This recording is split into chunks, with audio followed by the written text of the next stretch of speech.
so I can't tell how we all are. Okay, we are live on YouTube. Who are we missing? Let's see. Lauren, Jane, Dark, Jess. I think we're all here. Yep, we are all here. Yep. Okay, I need to do F5 a couple times. Oh, Okay. Oh, good, Jane. Come on in. And I am getting a photo now. Okay, got it. thank you. Thank you. Neat. Okay, take it away, Dark. Take it away, huh? So, some folks were not here last time, Right. I wasn't. so I suppose we can do a quick review from the beginning, Okay, that would be great. all Thank starting you. over here.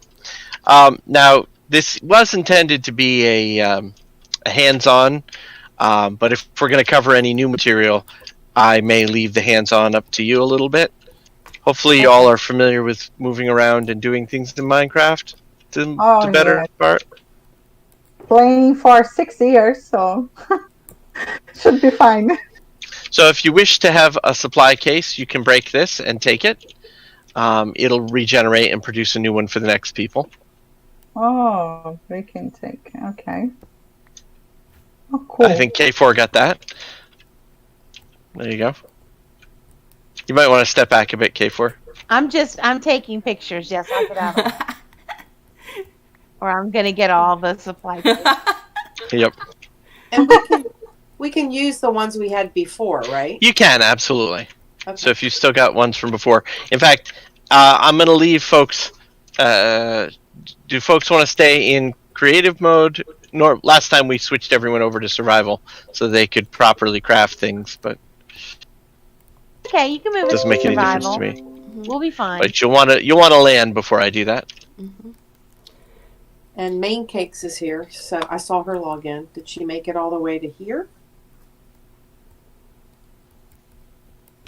I guess so. So if you now don't have, you probably just lost your supply kit. Yeah. Yeah. Here, Yeah. take another one. Sorry about that. No problem. Come get another one if you you. don't have one. Hmm. They'll pop off. Dark, I'm streaming this for Evo Minecraft MOOC 2021. Can you introduce Oh, nice. yourself to Sure. our audience? My name is... Sure. Who is streaming? Jane. I Jane. am. And Rose Hi. and Kim and I are co-moderators for Evo Minecraft MOOC. Ah, nice. Yes. So my name is Joseph Knight. I'm basically the tech support person for this server and for the East Coast Miners server, and I've been playing Minecraft for a long time, and I work for a local school district as their data person. So anyway, yeah, if you need a spare supply chest, they're there. Thank you.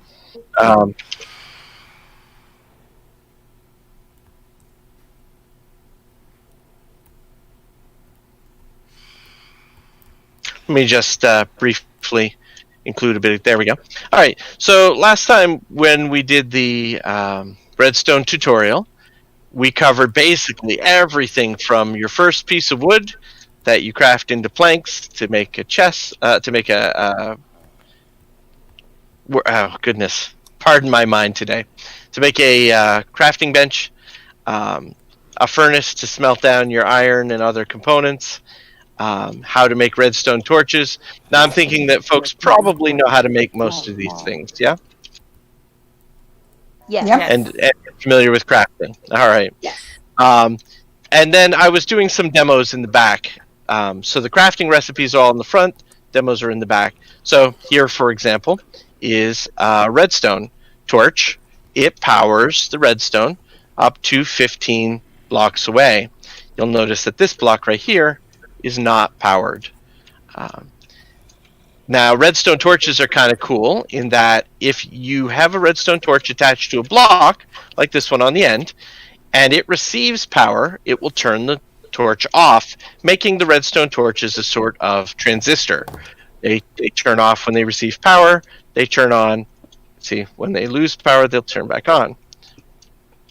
Similarly, here we have this redstone torch powering the block above it, and therefore the torches that are attached to the side are turned off. Over here, we have a lever as a demonstration of a toggleable power source. This one is just on or off, whereas over here, a button, which is a temporary power on, which you're probably all very familiar with. Similarly, I have this huge tower of redstone torches to demonstrate that the toggling goes all the way up. So one can configure this as they like. Hi, everybody. Hello. Main. Hello. Main and driver, yay. Yeah, I found Driver up by himself in a different channel. So Am I in here? Yay. You're in the right Yeah. spot. yeah, now you're here. So similarly, we have stone buttons, which don't last as long. So Before you go any further, how do we Yeah. find you? how do you Warp. find me? Warp to Redstone tutorial. Yep. Driver's already here. Okay. Yep. Hello. Hello. So we've got the pressure plate. The wooden button lasts longer than the stone button. Again, probably you seem very familiar with this.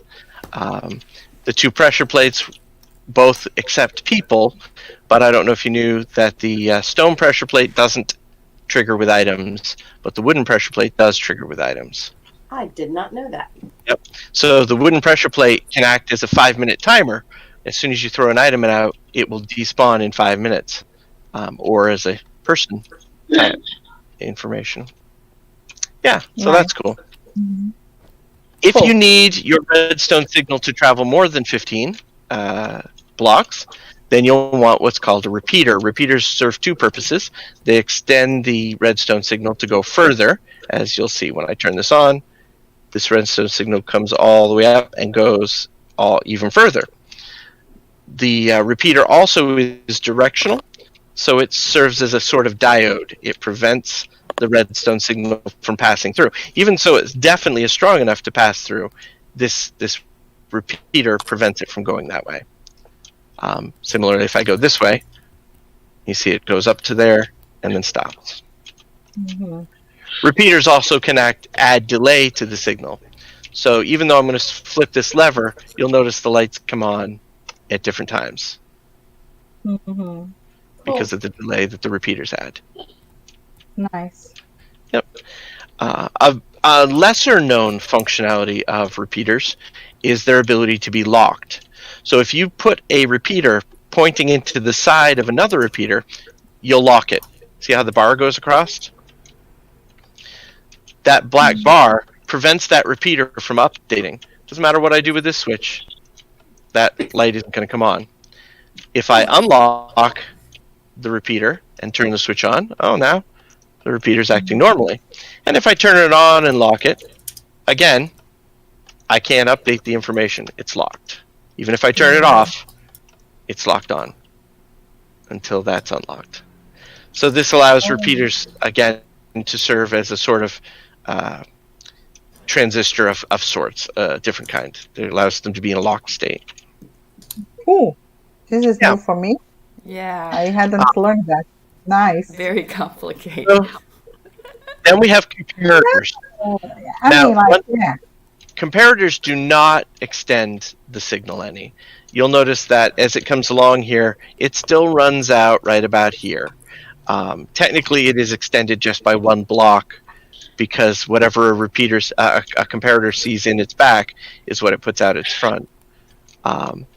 But comparators are actually comparison tools. They compare two redstone signals. So, if I say to this comparator, ignore the light, you'll notice that by putting that redstone in, it's not coming out anymore.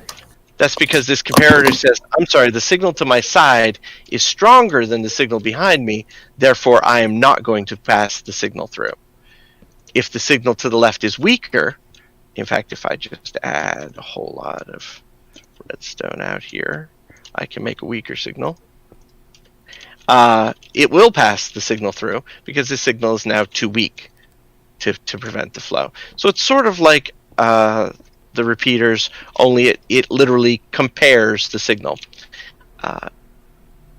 If you right-click on a repeater, you can on a comparator.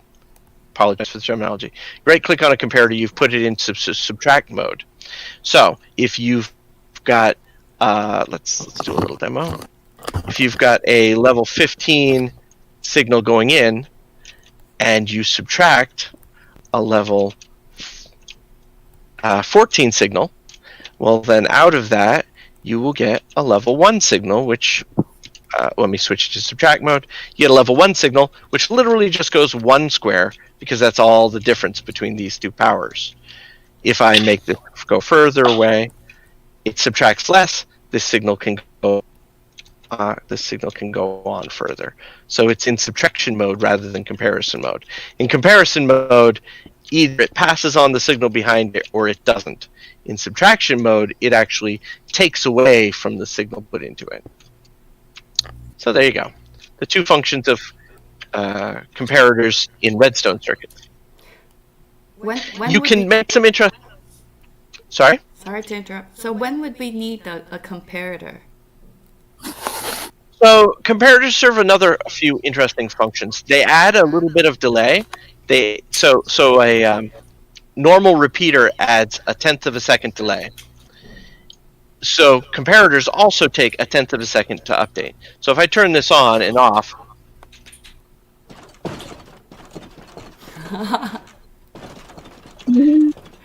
Wow, now this you is notice fun. it went on for a long time after I turned it off. That's because this right here is a comparator loop, and you'll watch the signal going around there. Every time the signal goes around, it goes through many comparators, which delay it up to a whole second each cycle. And because there's a space here, it loses one signal. So when I turn it on, it's got a signal of 15. I'm going to stop that early. But every time it goes around, the signal drops. So it should actually cycle 15 times. 2, 5, 6, 7, 12, 14 times. Whatever. One of those. Acting one each time. All of these redstone components that you see here can be affected by redstone. Of course, the wooden ones you can also toggle by hand, but the metal ones you can't. You have to toggle them with redstone. Comparators also serve another purpose. Comparators will measure items in an item frame. So if I pop out this sword here and throw it in this item frame, you'll notice as soon as I put it in, the comparator says there's an item in the item frame, and thus this turns off. See, if I take it out, put it back in. But comparators will also tell you the rotation of that item. So as I rotate the item, you notice that the comparator is putting out more and more signal. Amazing. See that? So you can actually use that as sort of like a combination lock Oh. by having a bunch of spinning, and then you put the comparator behind and it can detect it. Comparators can also tell how many items are in a storage container. So you can use them on hoppers, you can use them on furnaces, you can use them on brewing stands, anything like that. This right here is what's called an etho hopper clock. So if you look inside one of the hoppers, you'll see that the number of eggs is counting either down or up, depending on which hopper you look in. Once all of the eggs get to the other hopper, it will trigger a changeover, which is going to happen right about now. Whoa. And then the eggs go the other way. And so what happens is, this hopper is locked by this redstone block. It can't push the items out. And so it's just collecting them. This hopper is, meanwhile, unloading items at a fixed rate. Once this is empty, this comparator will say, oh, it's empty, doesn't have any redstone anymore. It won't put out a signal. this signal right here, which you'll notice is dropping, you notice it dropping, will become 0. This piston will retract, pulling the redstone block over, and then this piston can extend, and you get the idea. It's an etho hopper clock. Huh. And depending on how many items you put in and things, you can control how long the hopper clock goes. So comparators, super useful, telling you how much stuff is in a thing. I'm sort of rushing along. I apologize. Not a problem. Pistons. So you've got your regular piston. This is a regular piston. If you look at the front, it's just wood. And when you retract it, nothing happens. When you come down to this end, actually, I put the controls for it over here. When you run the piston on the other end, you'll notice it pushes it and nothing retracts, because that's also a normal piston. The pistons on this side, however, are sticky pistons. So when I push them, they push all those blocks. But when I retract it, it pulls one block back with it, because that block is stuck to it. Similarly, when I trigger the other side and retract it, it pulls one block with it. Now, if you trigger sticky pistons quickly enough, you can actually get them to spit out their block. I don't think I can do it here. But what's happening on these right here, you'll notice these have been spitting out their blocks and pulling them back.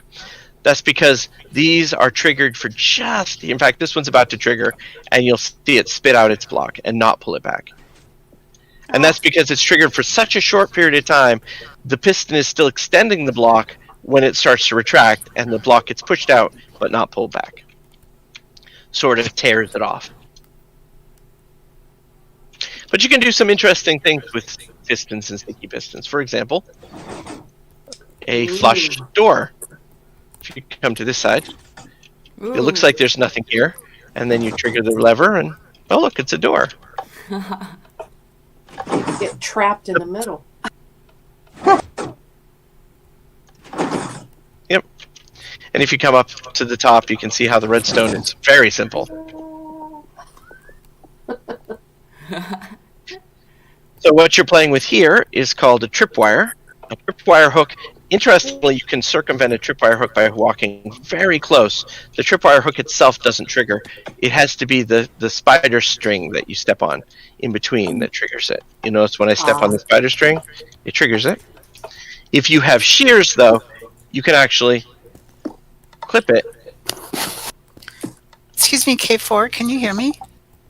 Yes. Yeah, there's somebody in chat make it through asking without about the breaking it. VSTE event. Sorry to interrupt. Oh, thank you. Okay. You're welcome. Okay. And then over here, trap chest. A trap chest was the next item in the list. The trap chest puts out a redstone signal as soon as somebody opens it. And here's an interesting thing I recently learned. In fact, it was last training I learned it. So a trap chest will put out one. See, when I open it, notice how it spit up exactly one piston because it's only putting out one signal. If you hook a comparator up to it, it'll tell you how full the chest is, but it won't tell you if somebody's opening it.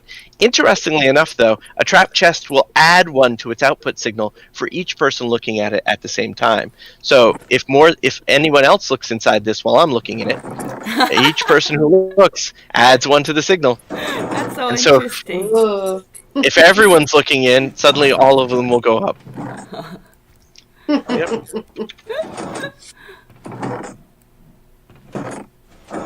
That's funny. Yeah, very funny. All right. I'm going a little fast, skipping over all of the crafting and stuff. Oh no. Get rid of the phantoms. So, daylight sensor. This daylight sensor is switched to nighttime mode, which is why it's very powered right now, because it's very much the middle of the night. This daylight sensor is completely off because there's no daylight to be sensed. So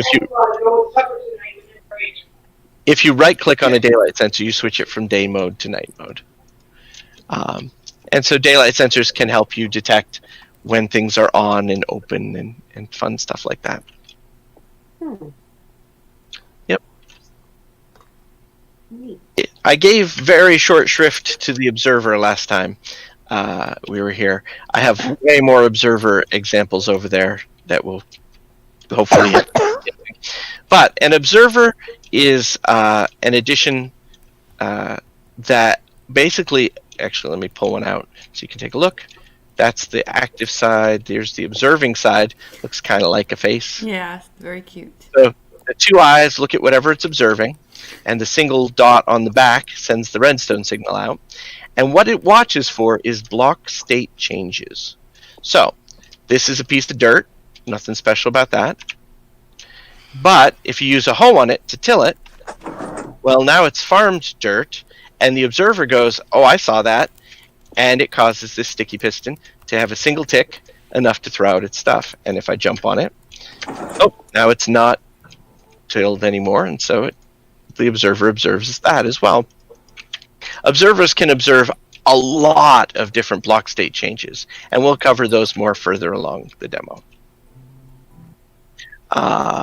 Over in the back, we have all my favorite note blocks. They keep extending these.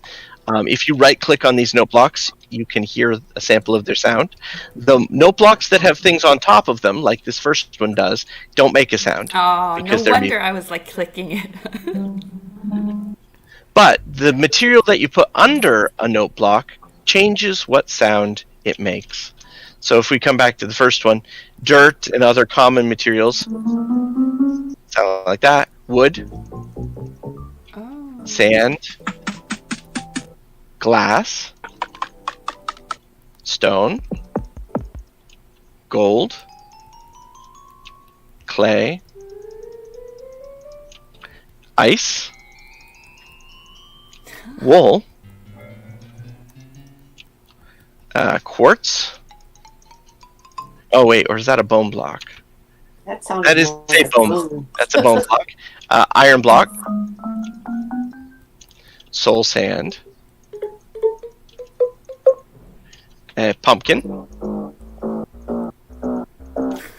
emerald block. Nice little digital sound. Yeah. Block of hay. Very appropriate that it's a banjo for hay. Mm-hmm. And glowstone.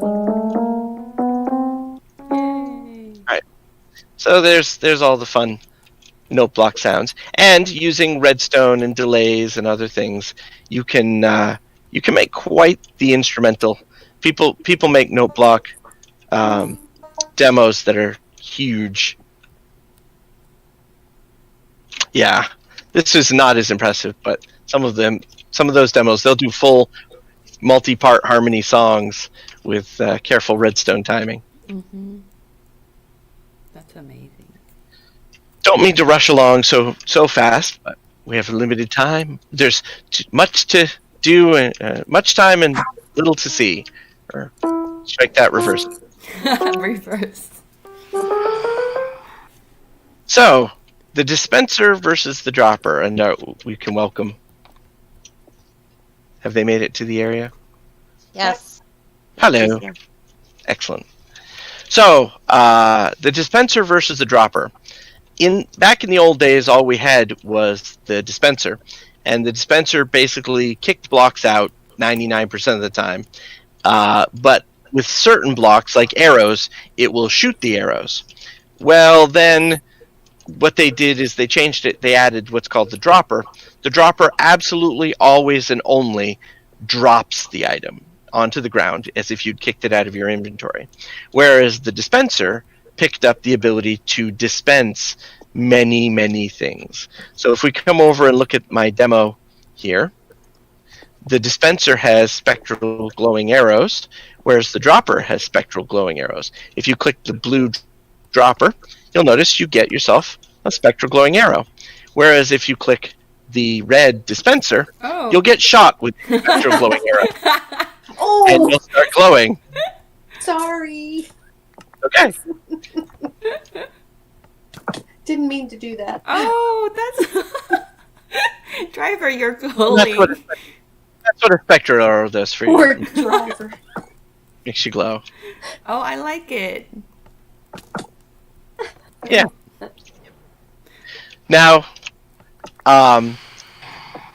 Pardon the shriek. That's Dispensers can dispense thrown potions, like splash potions. They can dispense buckets of water. They'll pour water out their front.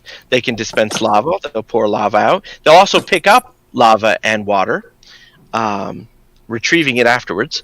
I feel like I'm missing something. They will dispense all the various tipped arrows.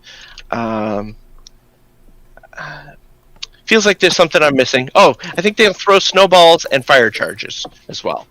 So if you put fire charges in there, they'll shoot fire like a gas would. Yep. Yeah. Now the lectern, you wouldn't think is necessarily a Redstone component. It does allow you to have a book on it. That's for display. But if you put a comparator onto the back of the lectern, it will tell you how far along in the book you are. So if I open this 20-page book up and start paging through, every time I page through or make any change to it, it sends out a short pulse, which is what you see the light doing. But if in the back, you'll notice that the redstone signal is getting stronger and stronger and stronger as I look through. And when I get to the end of the book, it's full strength. If I go back to the beginning of the book, it's back to low strength. I think we can create a haunted house with all these. You can create many things. Yeah. So, the target block. Let's go grab something for fun. Target block. So the target block is a brand new addition that actually detects how close to the center you hit it with a projectile. oh, cool. So if you have a bow, which I've got a spare over here, and you shoot it, which I will do with this Spectre that I picked up from somewhere. If I shoot it in the corner, it puts out a little signal. If I shoot it closer to the center, it puts out a little more signal. Ooh. If I shoot it dead center, it puts out... Oh, that wasn't quite dead center. There's dead... No. Oh, no, I guess that was dead center. There we go. That was dead center. You get the idea. And you can shoot it on any side. Shoot it on this side. Shoot it on that side. So, as a fun game, you can, for example, take the snowball and you can throw it at the target in the distance and see how accurate you are. Oh, that was pretty good. Throw. So my record is 14, which means I missed the center by just a little bit. And then you can hit the button up here and reset and start over again. Make a little target game. Wow. Yeah. That is cool. Yeah, so cool. So this is where my tutorial... Oh, that's okay. I'm sorry. This is where my tutorial ended last time. So now we've reviewed everything from last time. Wow. Wow. Everything to our right, I built since last time. So, the next thing on our structure is minecarts. And again, you might not think minecarts are a redstone-related item, but minecart rails are actually much more lag-friendly in carrying redstone power than regular redstone chains are because of how they work. But let's not get ahead of ourselves. Up here, I can hand out minecart to somebody. You want a minecart? K4? Yes, please. There you go. Oops. Did I So drop it's it? yeah, it's okay. It's a one at a time ride. So if somebody wants to go up, somebody wants to go up here and throw the minecart down. Actually, you can just Throw it put it on down. the top. Oh. Right click on the top track and get in and push yourself over the edge with your arrow keys. You'll notice you go on a little ride. Now, on your way back and forth on this ride, try clicking that lever click that's at the base. click on the lever. lever. Base. Yep. You see it right Where? at the crux. It's at the base of the At the of the hill. bottom. You're gonna run out of. okay. Notice what happened? Now you're looping in a different place. Oh. When you have a minecart track that can go two different ways, and you power it, it changes which way you're going. Oh, Oops. neat. Oh no, what did I do? Well, you ran out of energy. Okay. So, oops, I broke my track. Oops. I need a minecart there. There we go. So yeah, go ahead. Somebody else wants to ride. See how many Oh, took? no. That Right click. Sorry. Not left click. Okay. Yay! Okay. Where's the lever thingy? Not yet. Put you back into rival mode. Just push a little bit forward. This isn't the powered rail, so you're gonna have to manually push yourself over the hill. And see if you can switch that lever. Right click on the lever to switch it. Oh, one more. Got it? It's hard. Can someone else Yeah, click switch it? Yeah, There anyone you else. go. Okay. Okay. So yeah, No, I you think can I- auto switch minecart tracks. Okay. This allows you to make cart stations that you can optionally stop at, and other cool stuff. Press shift to get out if you've forgotten. I'm trying. There we go. At least I changed it now. Without shift. There you go. Yay. Thanks. So as I was saying, minecart rails, powered rails, make excellent conduits for Redstone power that are much more server efficient because of the way they work. You just plunk an observer up next to them, and they work just like Redstone. If I put this button, you hear the note blocks going off. Now, interestingly, I can also ride this.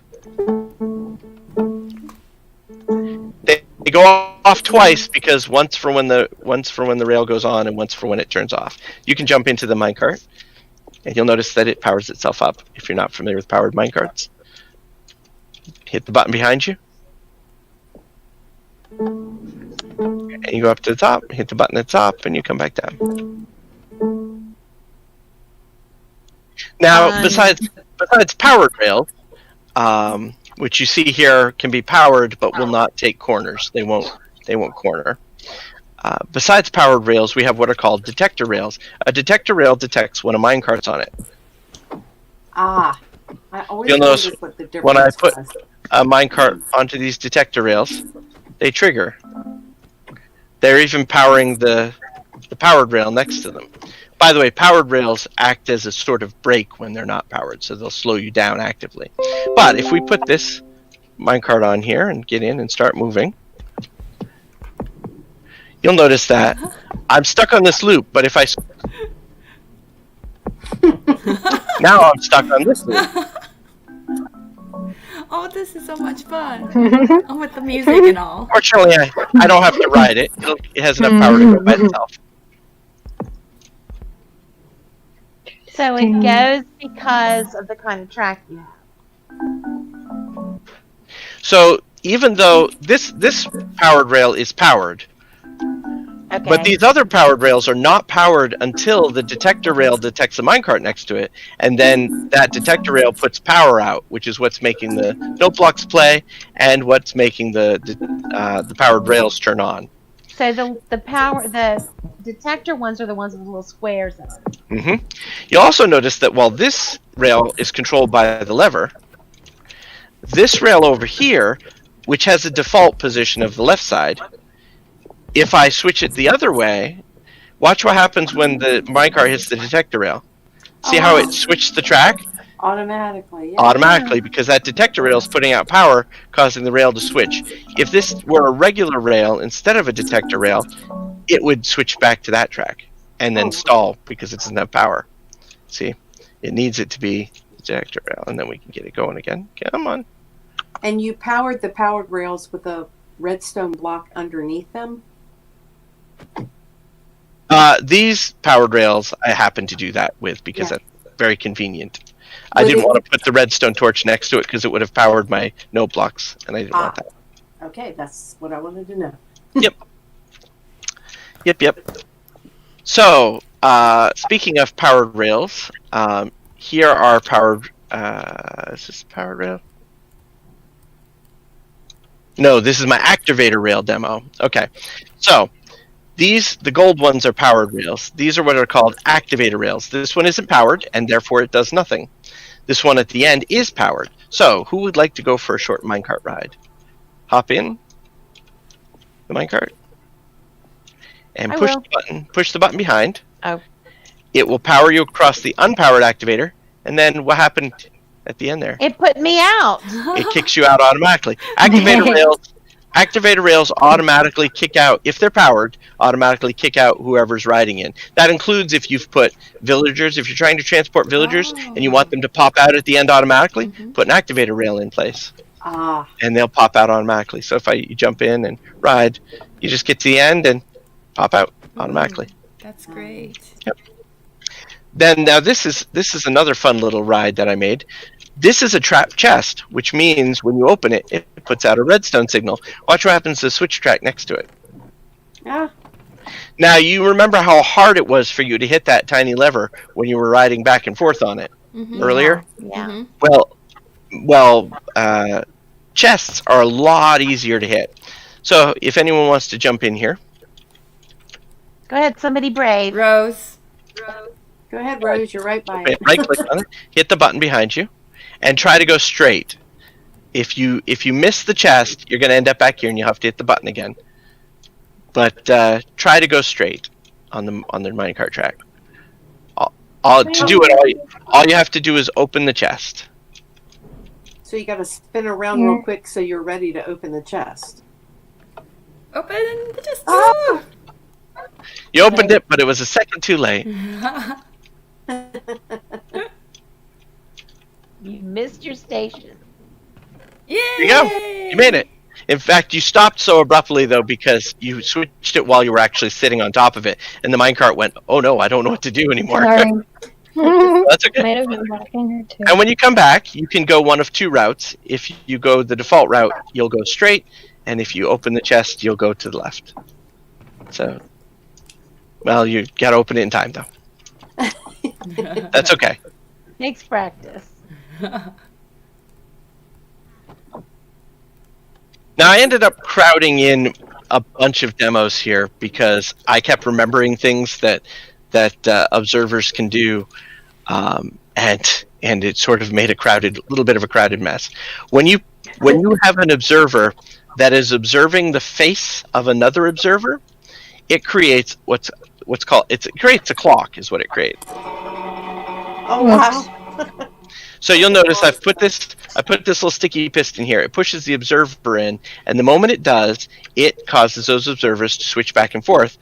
When you have a village bell like this one, and you power them, they make a bell. A little bit quieter version of the exact same thing is right here. Oh, that's neat. See? So these two observers face each other, and then they trigger the little bone blocks, note blocks. Observers also add a bit of delay. So this observer here can observe this lever change. It will immediately tell this note block, and then all of these will add delay before that note block. So if I switch this lever,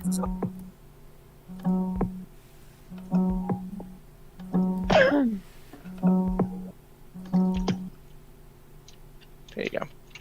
Okay. Amazing. And of course I can stick that under. Now, interestingly enough, when a note block has its note status changed, an observer detects that. And so with air underneath, this is going to make one sound. And so it's going to currently make the piano sound. But with the gold block underneath it, it has to change notes. And the observer detects that and sends it along to the end. Did you notice? Oops, wrong one. See, the observer can tell when its note's going to change it.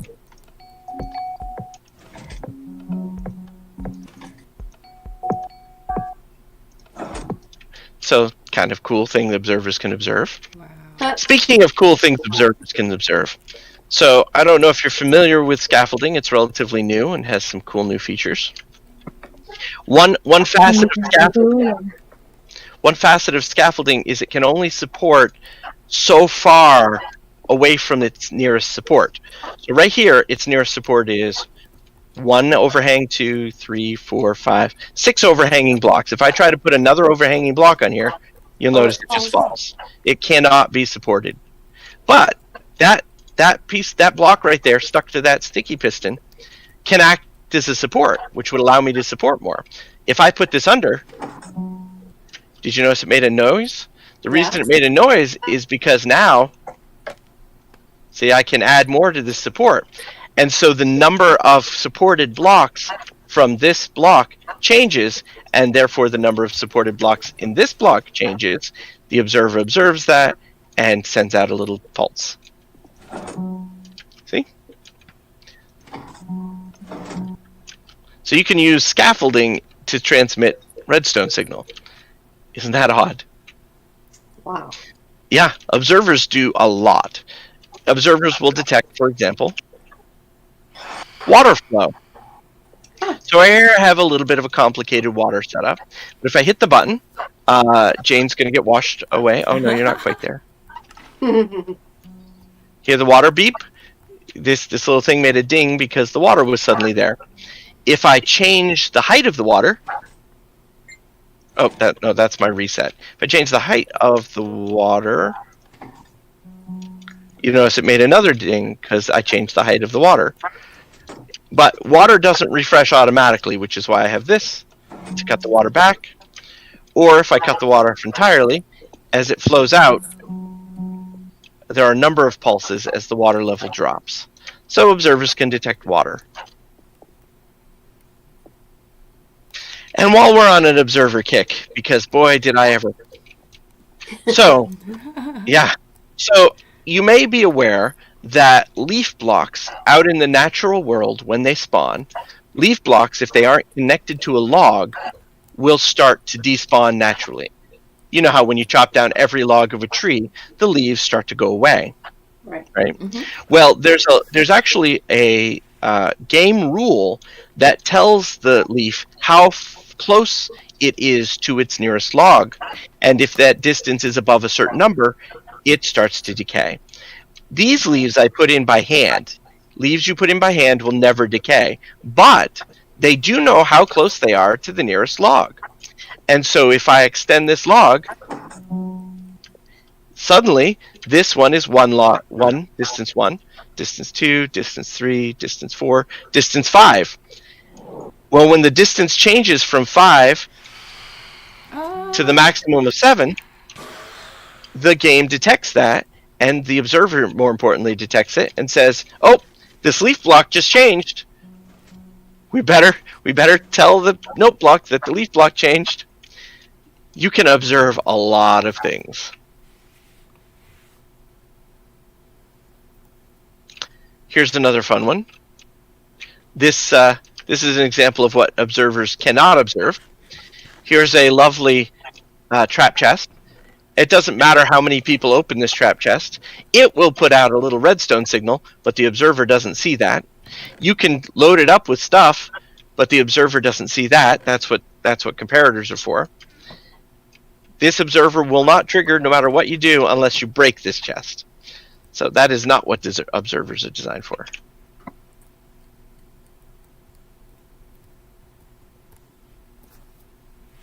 Pardon me while I kill off some nearby baddies. They're trying to attack. Observers also, as we noted earlier, observers can detect other observers changing, and they add a little bit of delay. So if you make a giant circle of observers, as extending this observer will do, you can detect that with the observers above and create something like this. Cool. Oh, that's neat. Oh my gosh. And so if you built around the bottom, you would have yourself your own little lighthouse or disco. And Yeah. use that at the top of the Miners Mall. Yeah. Finally, last but not least, observers can also detect bubble columns. Bubble columns are a brand new thing that you can use to make bubble elevators. So, for example, if you're not familiar, if you put water source blocks and you put a magma block underneath them, they will pull you actively down to the ground. If you instead put a soul sand block beneath them, that will turn into a raising bubble column, and you'll notice the armor stand that's in there is now bouncing around at the top. Because it got lifted up by the bubble column created by the soul sand. But you'll also notice that the two note blocks on either side instantly played their notes. And the reason, and they played them twice. And the reason for that, first, they detected that there was no longer a magma block under there, and therefore there was no more bubble column, and therefore the status of the water had changed, so it played a note. Then the water detected there was a what is that? Soil? Soul sand, in this case. They detected it was a soul sand block under it, which meant it had to turn into a bubble column, which again caused the observers to detect the change. So when I switch it back, you hear the double change. When I switch it back, you hear the double change. By the way, you can use a variant of this little contraption in your own place to make elevators that go up and down. Water elevators that go up and down. That's great. So, that is not all, but it is almost all. Because we're running out of time. Let me make sure I didn't miss anything in this area. Oh, boats. Everyone knows boats are a redstone component, right? No? Oh. So boats have the ability to press pressure plates. And in fact, you can put a boat at the top of a giant pile of spider web, cobweb, and have it slowly fall down through until it lands on the pressure plate. Or you could do something like this. So what's happening is the boat starts to fall, it hits the pressure plate, which triggers the piston, which pushes the boat back up off the pressure plate and creates a clock, its own little clock.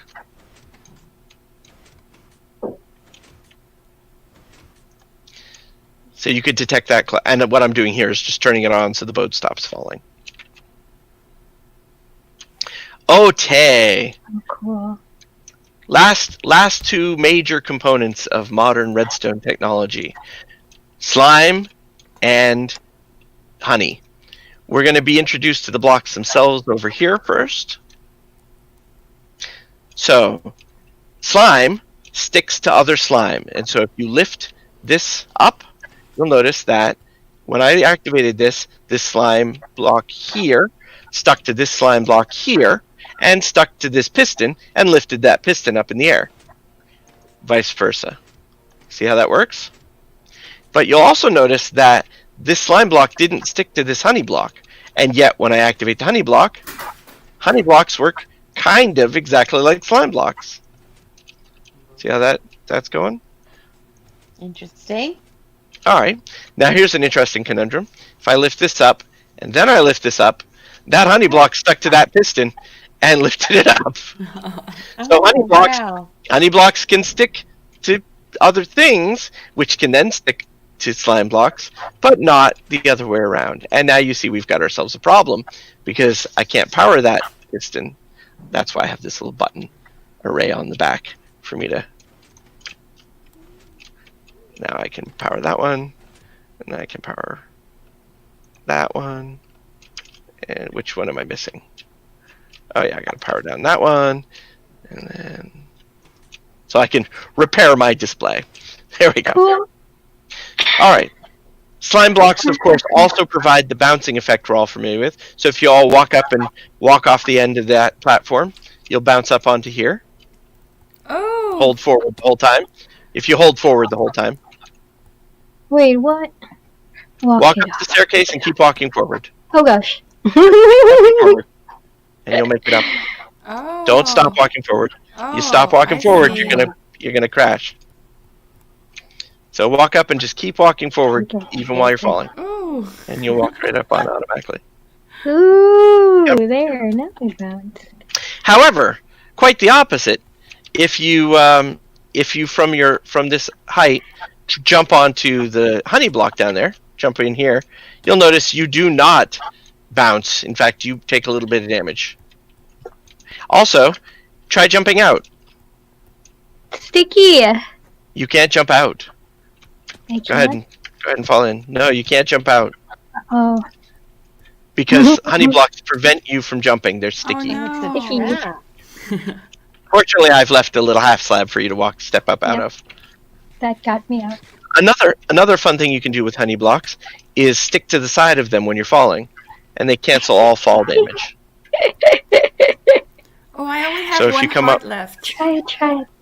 Well, because you Pizza. jumped onto the honey block and took damage. Here, I'll put some carrots out. Oh, thank you. Bouncy slime. There, come have a carrot. Where? Down on the ground by Oh, Dart. thank you. Ooh. I'm not gonna Tasty try it. carrots. Come with us. So, Oh my for gosh. example, if you walk off the edge here very carefully and stick close to the honey block, you can actually glide down the side of the honey block, Oopsies. Never mind. and it will cancel all your damage. But you have to push against the honey block. That's why I put the trapdoors to the right, so it's a little easier to not walk too far away. Basically, walk until you're falling and then pull back, and then you just glorp down the side. I missed it. Yep. Walk against the trapdoors. Don't jump onto them, but pull against. There you go. That was good. And you make the slide, and you get the advancement. Sticky What do situation. we do? What do we do? Sorry. You pushed me off. I don't know what to do. Walk all the way up and walk up against the trapdoors, and as soon as you're falling, pull back against the honey. It sounds complicated. Go ahead. So No, what? don't jump up on the. Oh, you probably all have auto jump turned on. Let me fix that, so that's not going to do that to you. Excuse me. Go ahead. There we go. So now that won't auto jump, and you can walk against it and then pull back and slowly descend down the honey goo. Actually, I had to say that. Ooh, okay. Nope. You have to pull back the second you're falling. You have to immediately pull back. There you go. Yay! back. I You did did it. Go back. Yeah. Let me try again. After you. Okay. Of course, Okay. you're all Okay. sticky now. Go. Pull back. Oh. Okay. Only two things remain. A combination of observers and slime blocks, which I'll take off these extra blocks, allow you to create what's called a flying machine. So you may want to step away from the direct, I'm on camera. right where you are. All right. If I trigger this, you'll notice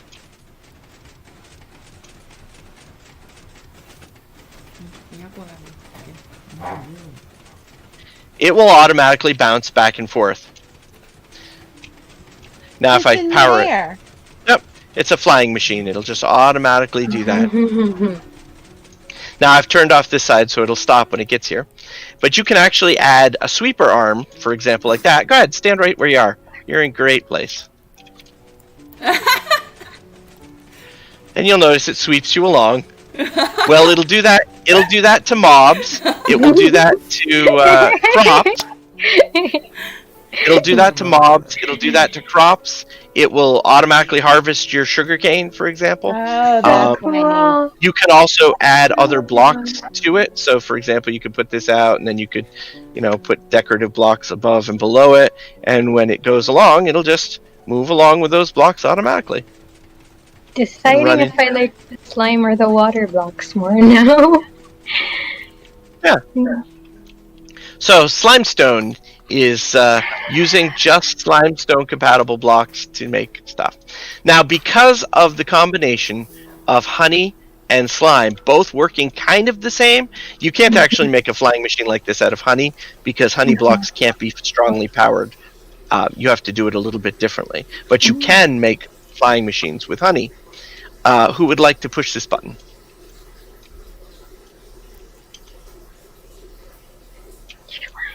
Make sure you right click on it.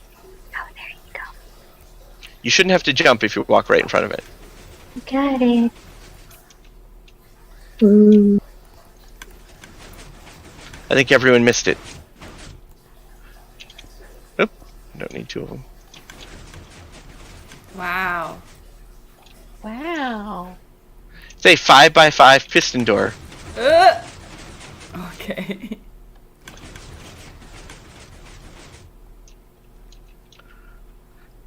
You might want to jump over the slimy honey bits in the middle, otherwise you'll get held up. But Yep. So this was I didn't design this. I got it Oh, online. don't get trapped. Oh, you almost got squished. And yes, it is absolutely possible to get squished. No getting squished. Oops, I didn't make it in quite in time. Oh, to get that's how it's powered. Look at it from the back. squished. What Yeah, these it's are 5 separate flying machines for which the observers all get triggered at the exact same time, and that's really important. If you were to put something down onto those observers there, it would totally break the machine. And the reason that you can trigger the observers, there are also observers at the ground level underneath there that all get triggered by. You see this block here? Watch when I trigger it. You'll notice the line of blocks jumped. That's because it sent a signal down to an observer down at the base by moving the entire line of blocks down. And then it pushes it back up. There we go. I managed to get inside. Ow. I didn't pop out the top like I expected to. Ouch. I just switched my mode. Anyway, so yes, there we go. That is a very, very rapid tutorial of all of the stuff, of just some of the fun things you can do with Redstone components, other components, observers, repeaters, and all of the recipes for everything that you want to build in survival are all along the display on the outside here. Dark, can you do it again in a month? Well, fortunately, this display is here permanently. Also, Yay. before we go, a millennia and a half ago, well, okay, technically not that long, but it feels like it, I built this little structure over here. The structure actually goes, is it 3 floors down or 2 floors down? I forget. 1, 2, 3 floors down. 3 floors below ground and 2 floors above ground. And this goes into other details. For example, it covers things like How to get in. it covers etho hopper clocks, it covers piston feed tapes, it covers and OR gates, NAND NOR gates, and it has little notes everywhere. And I recently polished this up and cleaned it up a little bit. And if you go all the way to the basement is where you get started. Basement level 1 teaches you that this is Redstone.